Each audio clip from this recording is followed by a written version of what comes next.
hello guys, welcome back to my channel. This is my first video and first vlog in my channel. And ఈరోజు మా తమ్ముడి haldi function ఉంది. Let's see how it is. Hi my sister channel, please subscribe. ఇది decoration guys. అక్కడ stage, ఇదేమో back side పెట్టేది గ్రీన్గా. And ఇక్కడ హల్దీ అందరు కూర్చున్నారు, ఎంజాయ్ చేస్తున్నాం గాయస్ ఫుల్గా. బ్యాక్ సైడ్ అయితే సూపర్ ఉంది హల్దీ బ్యాక్ సైడ్.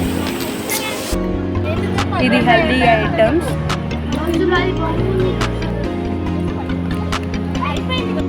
ఇక్కడ రిటర్న్ గిఫ్ట్స్ ప్యాకింగ్ అయితే జరుగుతుంది. నీట్గా అంటే నార్మల్గా అరేంజ్ చేసాము తర్వాత ఇవ్వడానికి. ఇవి ఫొటోస్ అనమాట మావి, నేను మా తమ్ముడు. ఇది హల్దీవి. Please like, share and subscribe to my channel. గంట కొట్టడం అయితే మర్చిపోకండి.